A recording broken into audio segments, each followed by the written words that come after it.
Forget trying to follow rules or following a program and reshape your environment so that the healthy choice is either easy or unavoidable, and the unhealthy choice is harder or impossible. What is the key to human happiness? Statistically speaking, there's probably 10 things we can do. Dan Buettner, thank you for making time to do this. Pleasure to be here. Dan, what from your research and experience is the key to human happiness? If there was one, obviously there's a confluence of factors. If there was one thing a person could do in the modern world to create more happiness for themselves, what would that be? Statistically speaking, there's probably 10 things we can do to increase our chances of happiness. So we're all sort of genetically dealt a hand. 40% of our happiness or lack thereof is dictated by those genes. Minnesota Twin Study established that. But the single most powerful thing of all the things at work is moving to a place where people around you are happier.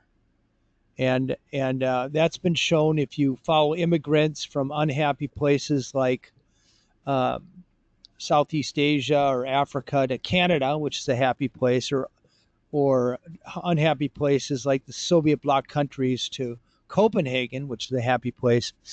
People don't change anything about themselves. They just move and they report the happiness of their adoptive country, which often means a doubling of their happiness. So, I wrote a cover story for National Geographic and 2 books on happiness, on the things that actually show up in populations to move the dial in happiness. And moving is the most statistically powerful thing you can do to be happier. What's the deal with Bhutan? I've been touting that Bhutan's like the happiest country in the planet for a while, and then I recently learned that is not the case. It's not the case. They deserve credit for developing the metric. They funded the happiness index, which is actually a very good index designed by Nobel Prize winners. And, they have some of the fundamentals of happiness in place. I think generally Buddhism is a tool that can help you slow down and focus on the present. But at the end of the day, not enough of the Bhutanese have sufficient food and water and shelter and education and mobility and equal rights, actually, to fully be happy. So, when it comes to happiness, it's sort of like a cake recipe. You need the necessities. It's very hard to be happy if your belly's empty, or very hard to be happy if you don't have education, or if you don't have a roof over your head, or if you don't have health care, or if you don't have mobility. Those are really important, and they need to be covered. But what people don't realize is most Americans can cover those necessities with $50,000 or $60,000 a year, and then the other things we do to get happier provide diminishing returns. For example, making more money very quickly thins out as a happiness strategy after you're making more than, it used to be 75,000, but adjust that for inflation, it's probably more like $100,000. After 100,000 a year, you're not a heck of a lot happier with 200 than you were with 100. So you're much better off identifying a happy individual, a truly happy, giving, loving, well-adjusted individual, and bring him and her in your social network. And that has a measurable impact on your happiness. What is your own journey of fulfillment look like, or happy? I feel like happiness is kind of like can feel like a little bit of a cheap, fleeting word. Yeah, yes. So you're insightful.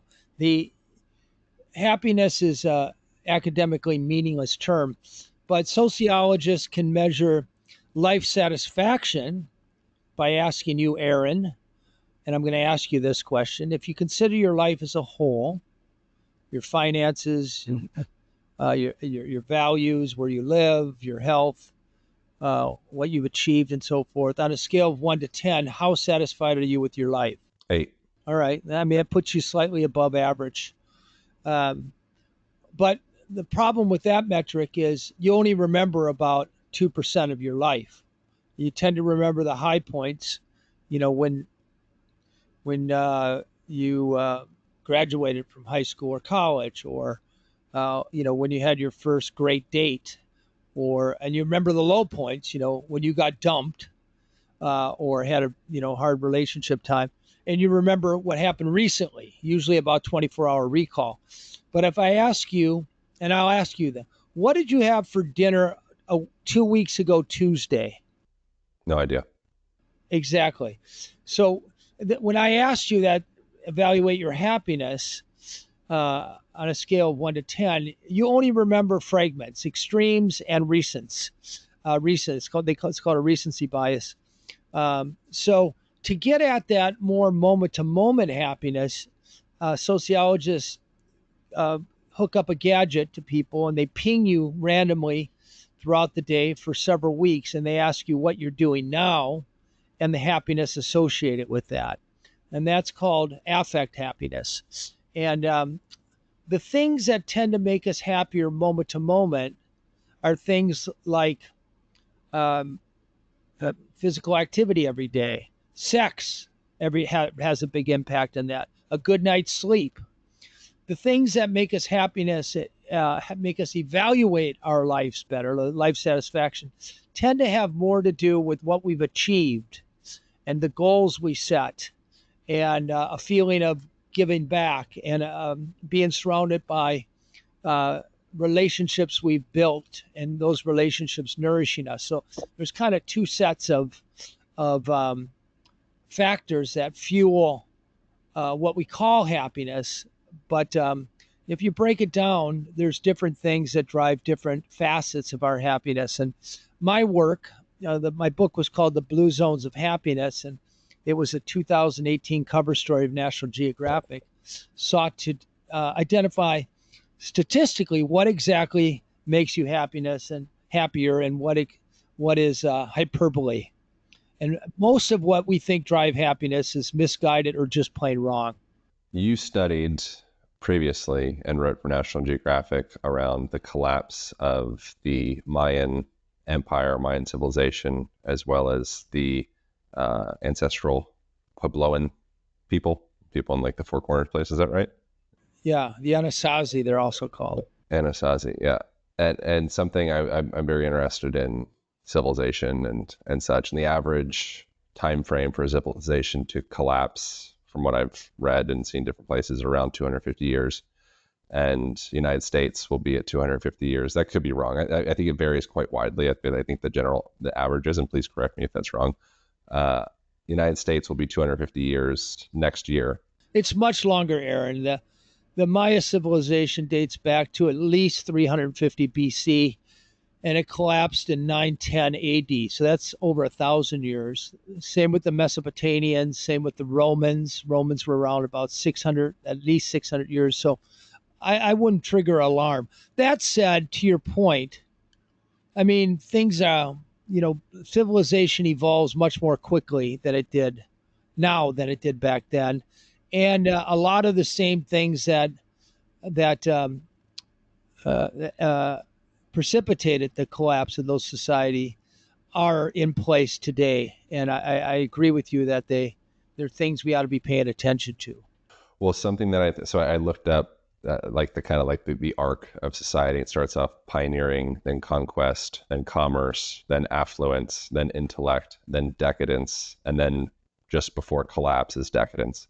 And within decadence is civic unity erodes, inequality rises, focus shifts to self-interest. This is a trend that I've read. I'd be curious your perspective on this. That is a marker of the step before collapse. So says what I read on the internet. Why do you think that is, that decadence is the step before collapse in a society, if that is in fact true? Well, what's made the human species work has always been a cooperation between individuals.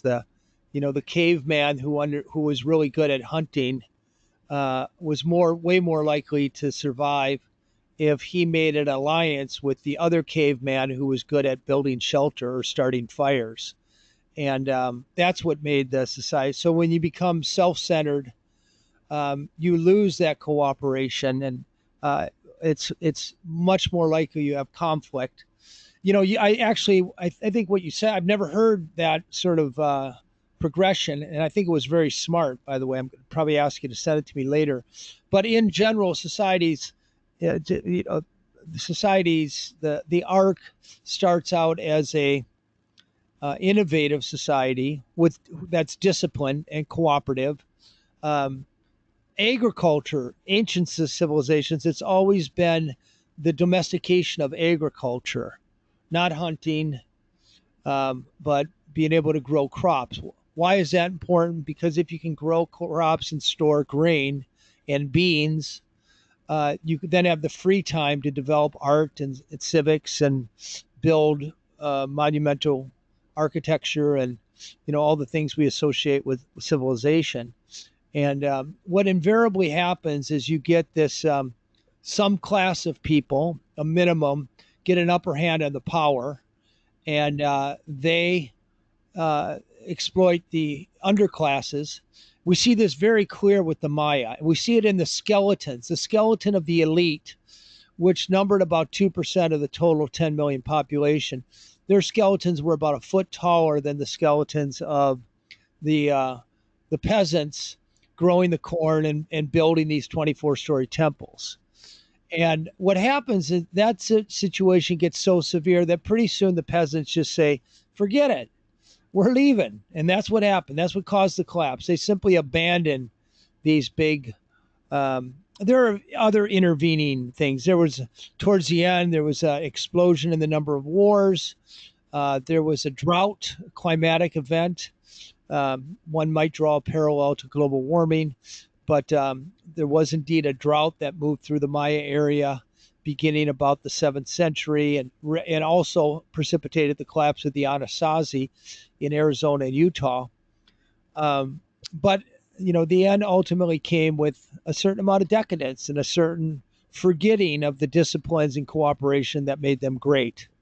Do you see the arc of the United States tracking with the Maya culture in any way? Yes. In what ways? Well, we overexploit the environment like the Maya did. For the past 20 years, there's been a clear um, disappearance of the middle class. So we're getting the rich are richer and the poor are poorer in a class society. We have this, you could stick your head in the sand and ignore it or gibber your way through it, but the climate's changing and it's causing all sorts of problems. Where I've been spending the last couple of weeks in Minnesota, Wisconsin, the air's so bad my dad had to go to the hospital. We've never seen that before, but it's also causing social tensions. And where I live not too far from you in Miami Beach, and we see, the strength of the hurricanes down in South Florida. The number of them and the severity keeps going up, and you can barely buy insurance. And similarly, in California, you see the wildfires. This is all very similar to the 8th century in Central America, when the Maya had overtaxed their farmland. They cut down the rainforest. That created a change in the microculture and precipitated hunger. And when people are hungry, it's very hard to rule them. And so you got uprisings, and the leaders, in order to deal with the uprising, they attacked neighboring cities to raid their grain stores, and mayhem broke out. The whole thing collapsed. And, we have rising tensions throughout the world. Um, we have a underclass of people who are rising up against a not, upper class. I mean, it doesn't matter what your politics are. Objectively, immigrants and poor people and people of different sexual persuasions are unhappy, and they're rising up. and the more powerful class is responding by beefing up the police and empowering ICE. So you get this tension, and that tension is not good. You think you can put a lid on it, but it's like a pressure cooker that just gets more pressurized and eventually it explodes. How important is having some form of spiritual practice to longevity? So my work is blue zones, and that's what I focus mostly on.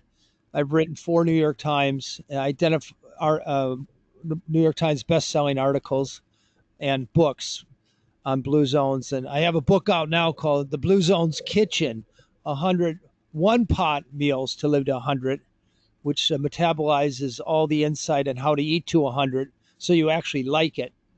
And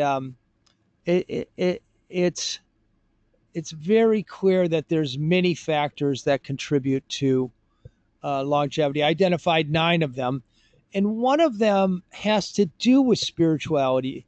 You can't measure spirituality. I know you had us, I think, very innovatively start this conversation with some breath work, and I think that calls to mind a certain spirituality, but you can't measure it. So if we can't measure it, I can't correlate it to longevity.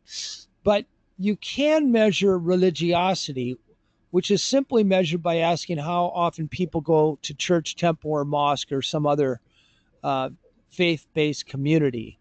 And it's very clear that people are showing up to church, temple, or mosque are living about 4 years longer than people who don't. And it stands to reason if you're going to church, you have a spiritual life, or mosque or temple. So that's the extent I can tie the two together. The reason I asked about spirituality or God or religion or any of that, the meaning of religion, like the etymology of religion is to connect. Religio comes from connect, I believe. Yeah, to reconnect. Yeah, from John Peugeot in our last conversation. A guy does like symbolism and things. But my feeling is that religion sure gives many people a story of purpose for themselves.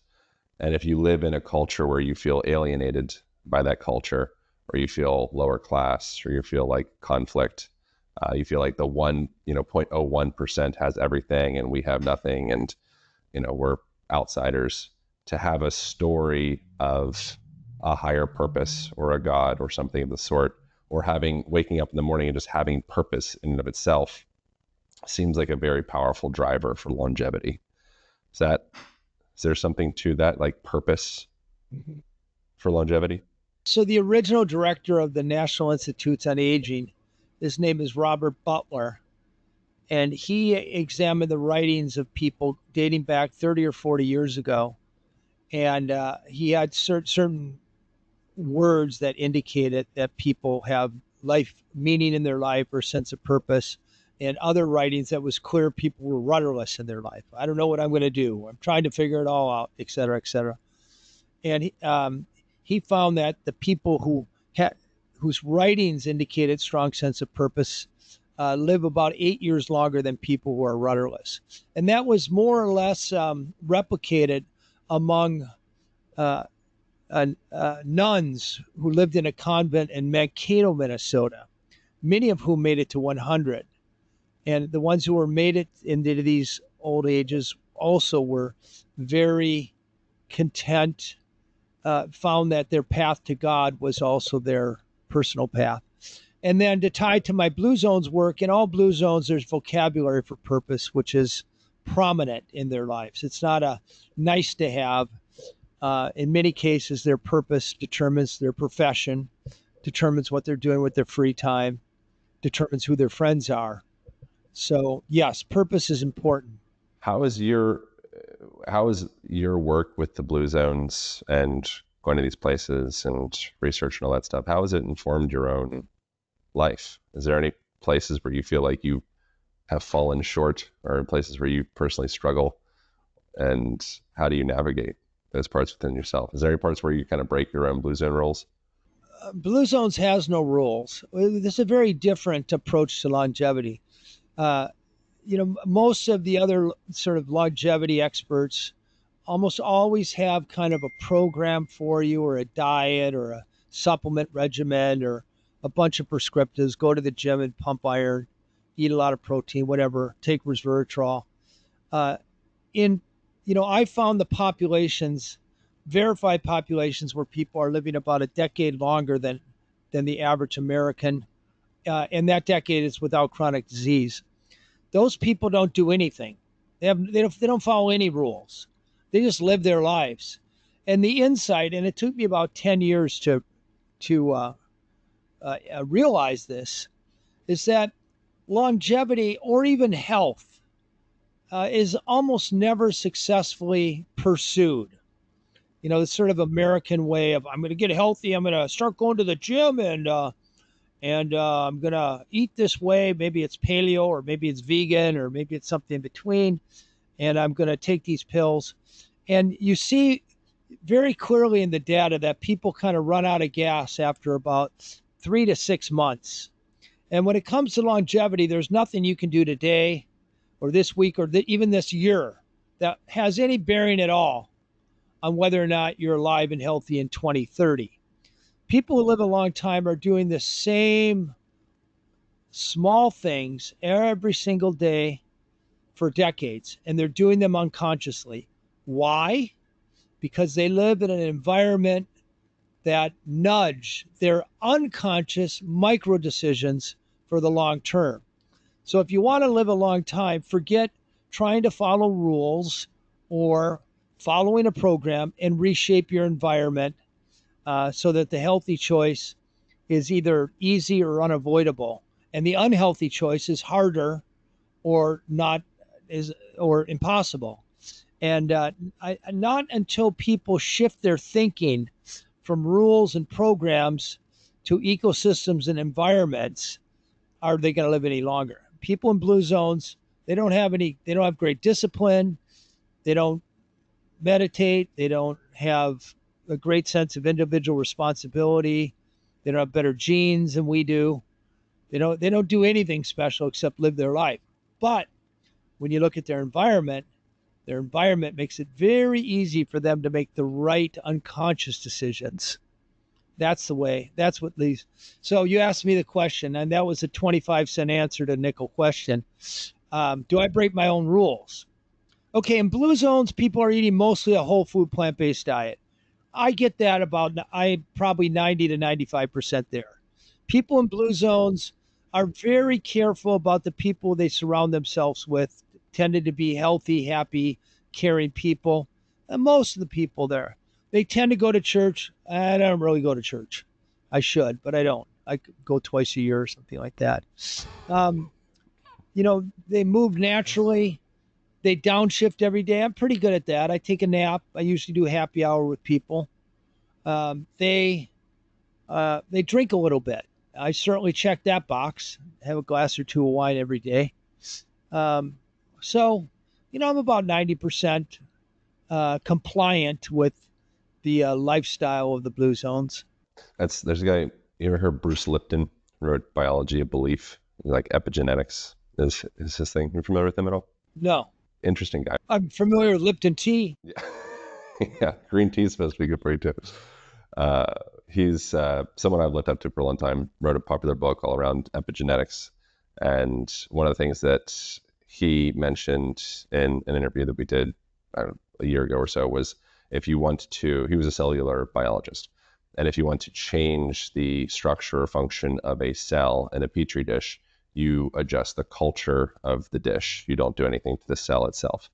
And it's kind of like what you're saying with the person. Like, we are in this culture or in this dish. And I think a lot of people are doing so much work within themselves, but they're still in the same culture. So what would be some ways that a person could adjust their environment to passively become healthier and lean towards greater longevity from your perspective? Well, if your three best friends are obese and unhealthy, there's about 150% better chance that you'll be unhealthy yourself or overweight.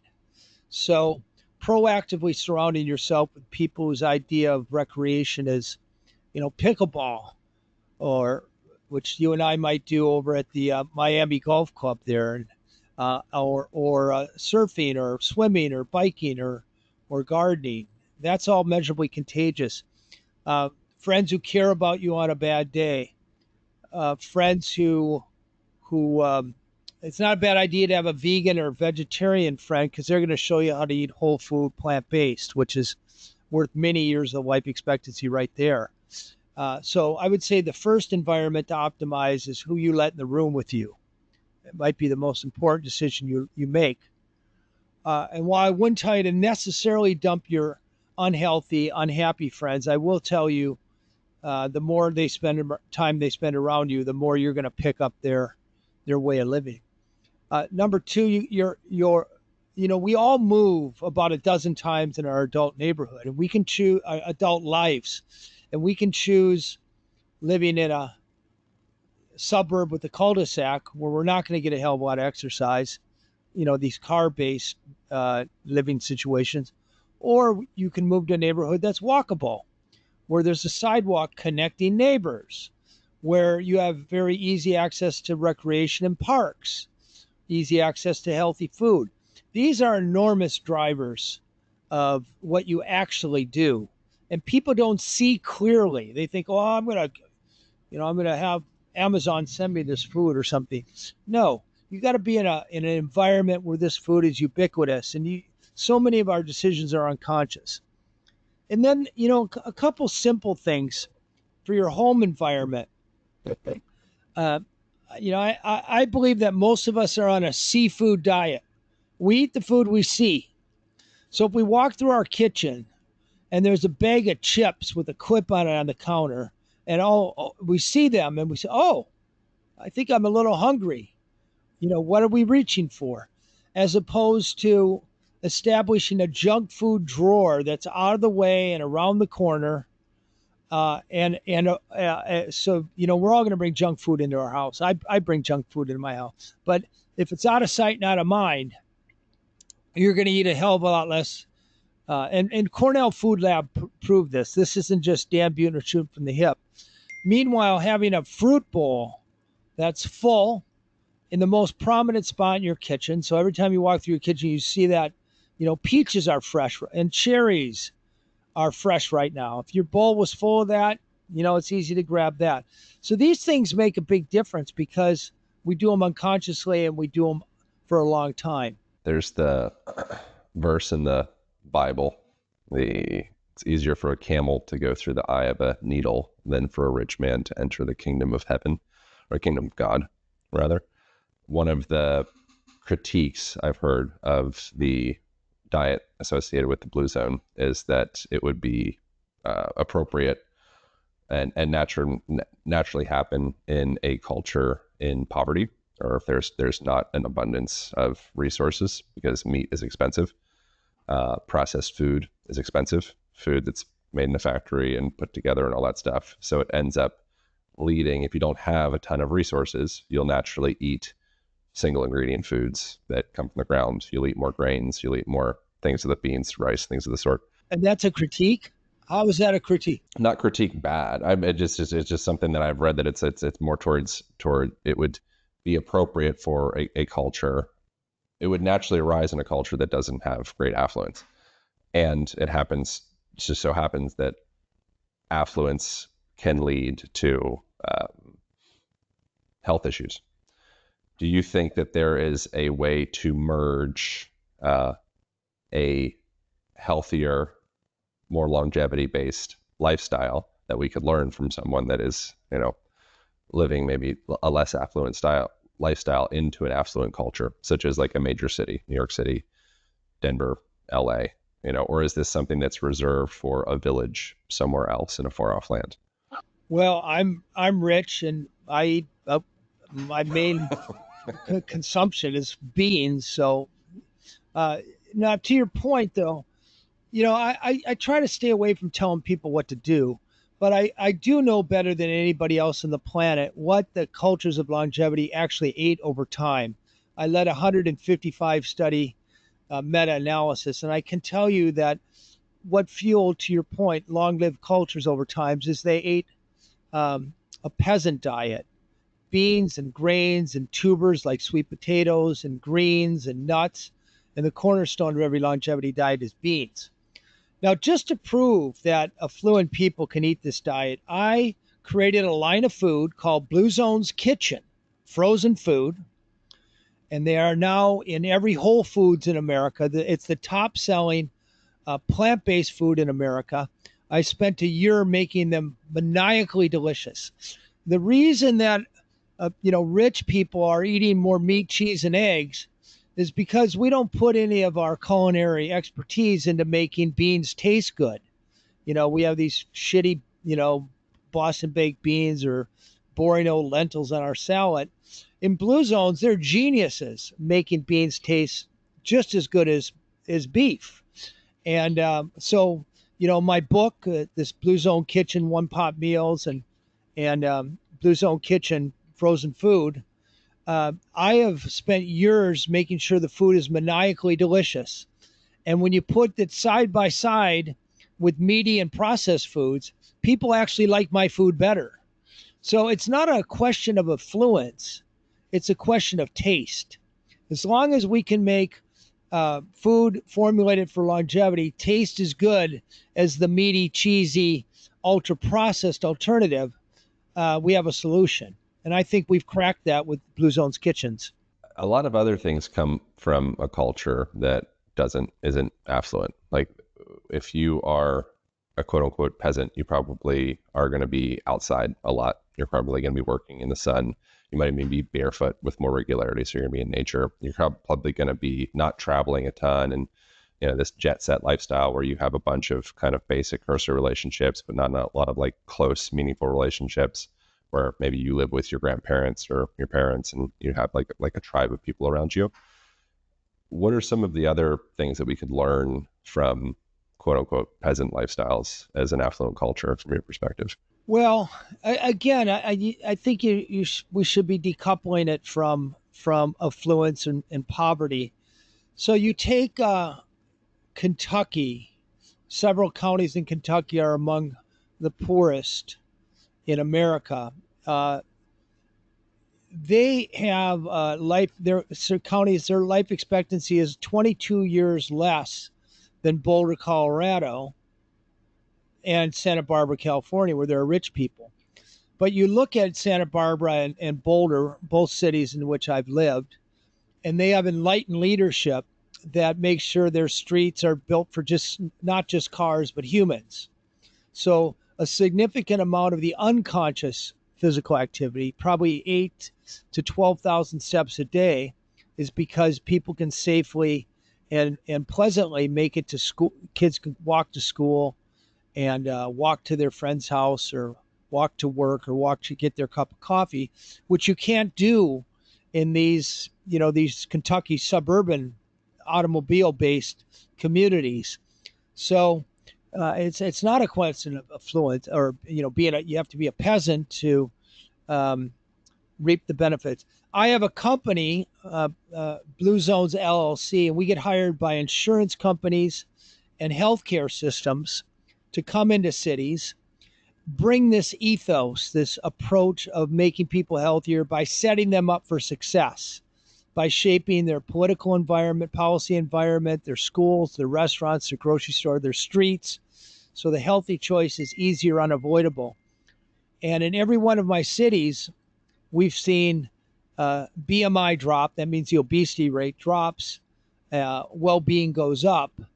And I don't change the affluence of that city necessarily. I just set up the nudges and defaults. And I've done them in big cities. Fort Worth, Texas.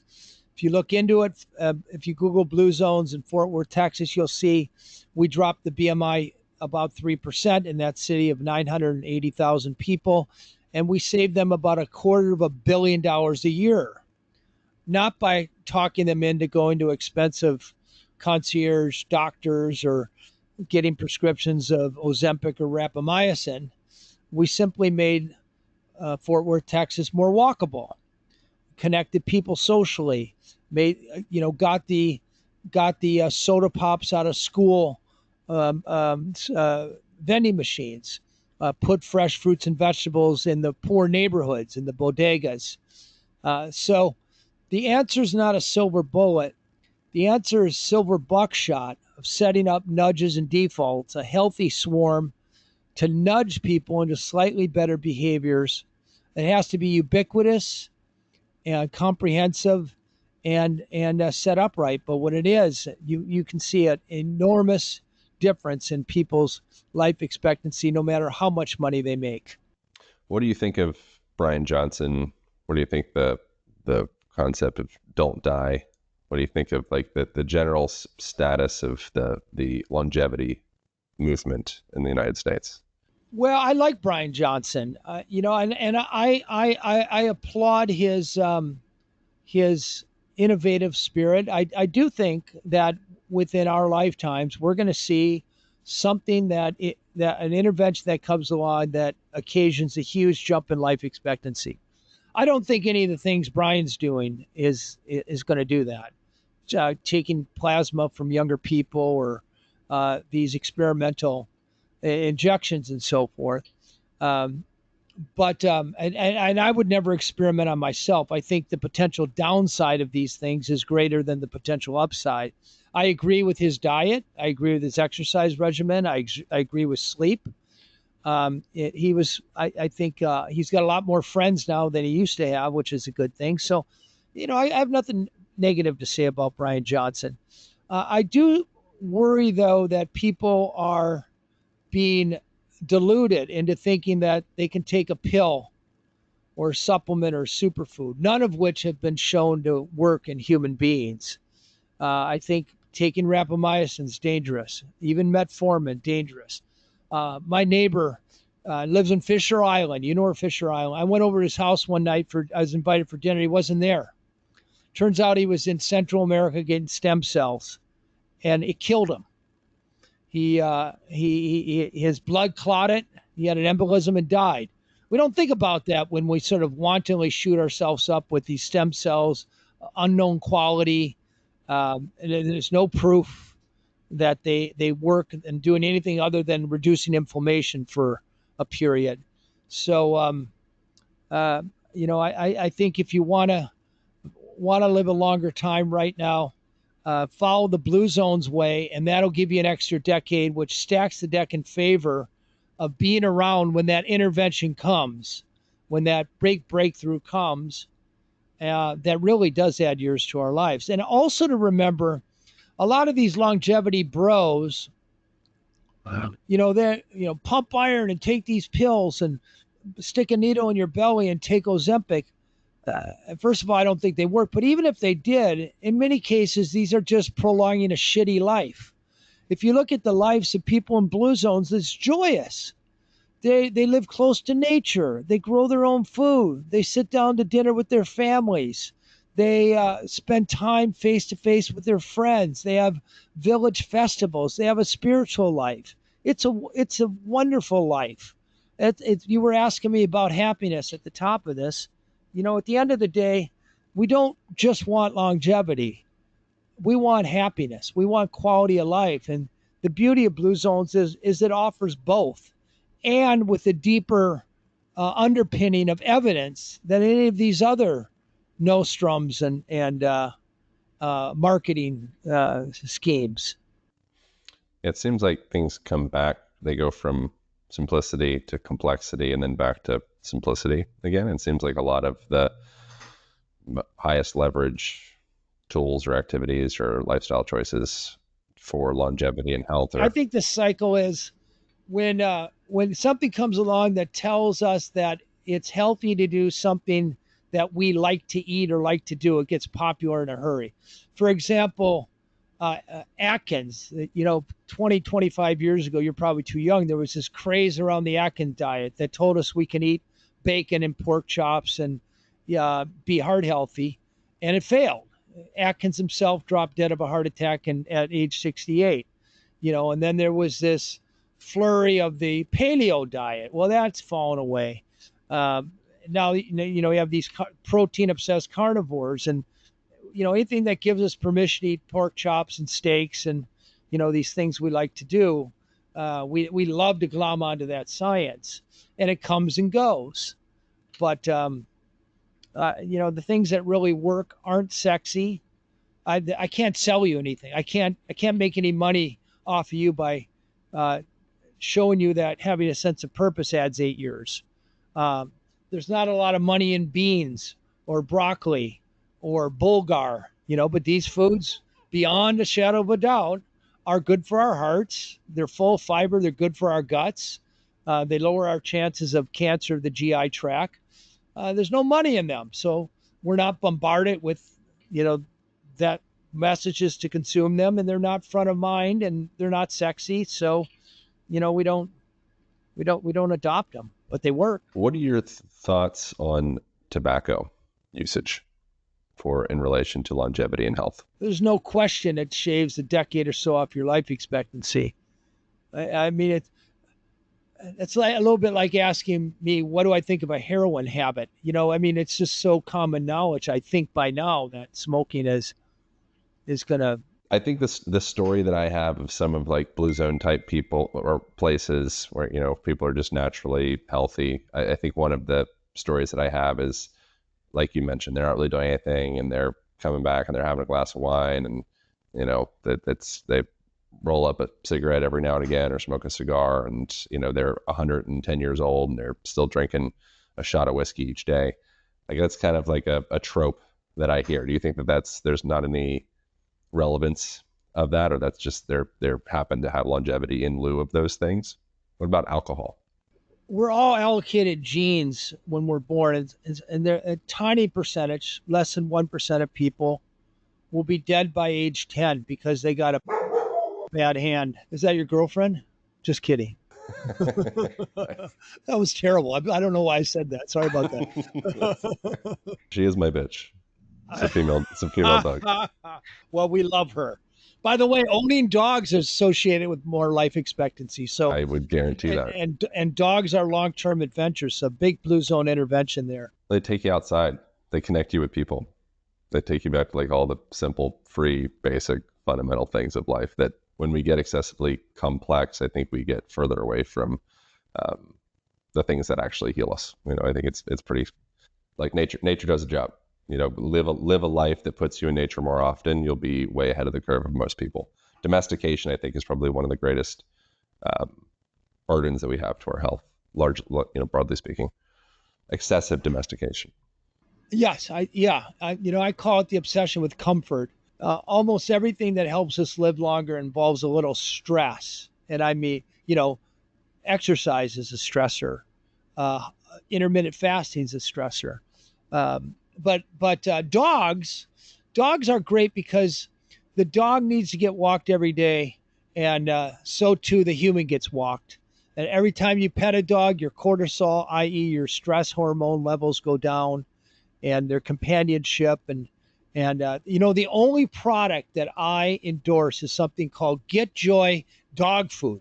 People say, why do you endorse dog food? And I answer because, first of all, I believe dogs will help you live longer, and I believe we ought to be helping them live longer as well. And it's this beautiful symbiotic relationship. And Get Joy has this actually real whole food, dog food that's fresh and not just some sort of dried garbage that some people feed their dogs. But anyway, we got sidetracked. What were we talking about? Something else with the dog, something I noticed. I was just actually out at Pura Vida here in South Beach, and I had my dog with me, and I was actually preparing for this conversation, and a girlfriend came by, and she sat down, and then two-legged girlfriend this time. Two-legged girlfriend, yeah, exactly. Not my bitch. And so she came and sat down, and we're petting. Of course, like the dog comes up, and the dog gets on my lap. And then the girl's like, oh my God, she's so cute. This is so precious. And we're petting the dog, and we're like petting the dog together. And, it's like a cute, sweet moment. We're kind of like our hands are touching. It's like, this is kind of sweet. The dog brings you towards people, and people bring you towards safety and healing and health. That's a great insight. I'd never thought of that. That's a great insight. You're absolutely right. And so many people, they live in these very secular, kind of disassociated, separate lives.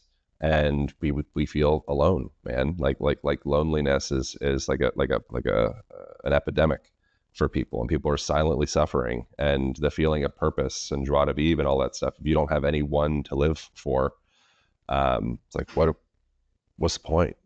I think a lot of people are in that place.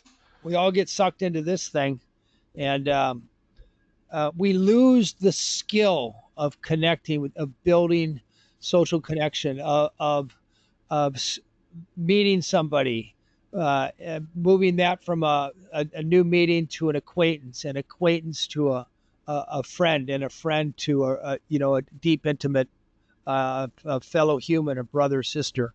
And um, I think, to your point, a dog can really facilitate that very first connection that makes a really big difference.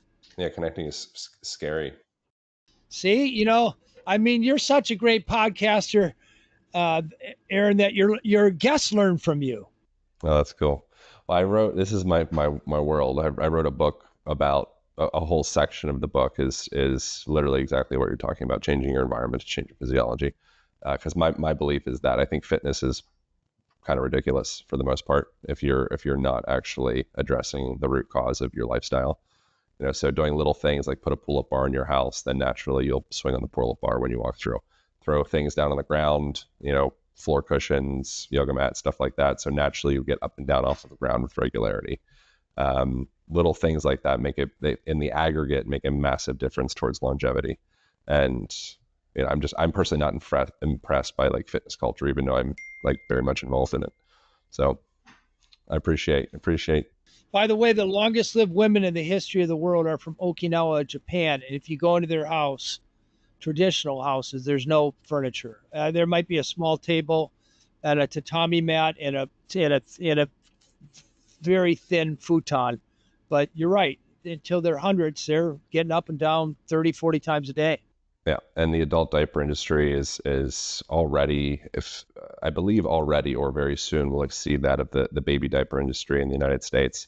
The incidence of osteoarthritis is very minimal in cultures that get up and down off of the ground with regularity, such as Okinawa. That's very interesting. And so we're addressing these issues with, big surgeries and big medicine and big drugs and, big solutions, big complex solutions. Meanwhile, there's a gal, squatting to poop in the morning every day and then getting down and washing her clothes by a river. And her body just works because she's not going against her evolution or physiology. We have all the onboard systems to repair and heal and restore ourselves. It's when we divorce ourselves of that, that's when things start to fail. And then if we're seeking technology as a solution, we're lost. And I think it gets biblical. I think it becomes kind of like the eye of the camel thing.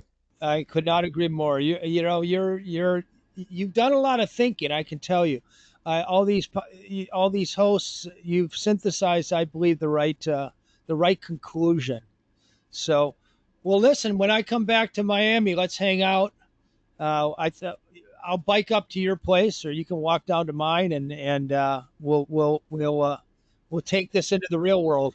Yeah, you'll love this. I sold my car. I drove out here from Austin, Texas, but I sold my car a few months ago, and I'm like, now I look at people with cars, I'm like, suckers. Yeah, exactly. There's traffic all the time. You don't. And by the way, you can bike, Puerto Vita, whatever. There's no parking outside of Puerto Vita. You can bike right up there and lock your bike on the parking meter and right next to the front door. And I have a 7-year-old car, and I maybe drive it once a month. I pick somebody up in the airport or something, but I bike everywhere. Yeah, I bike on the beach. Yeah, the car would just certainly collect dirt. That was a guarantee, and occasionally collect new scratches. And I was just like, what am I doing?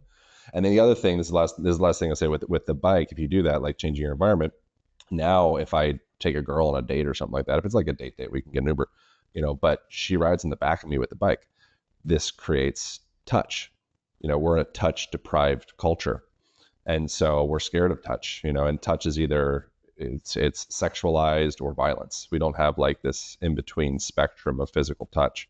You're dating from another different pool of South Beach girls than I know of. I mean, they're more interested in riding the back of a Ferrari than the back of a bike. You're Yeah, they're not my people. I appreciate you, man. It was really good. So the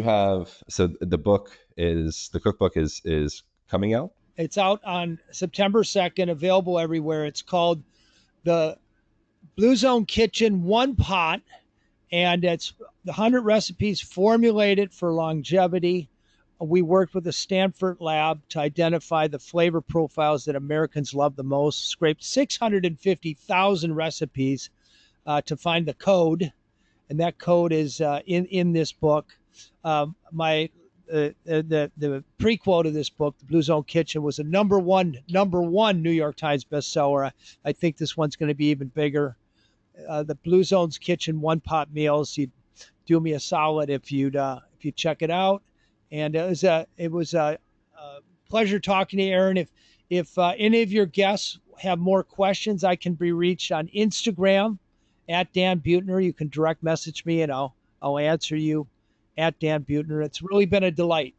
Yeah, and you're launching a podcast, are you not? Launching a podcast, the Dan Buettner podcast, and it's wherever you get your podcast, you can see it. If you Google my name and podcast, we already have a trailer out. I'd love it if you take a look at it. Awesome, man. Well, I appreciate your work. I actually reference the Blue Zones in my book. So thanks for the work that you do. And thank you all for tuning in. That is it. That's all. I'll see you next week.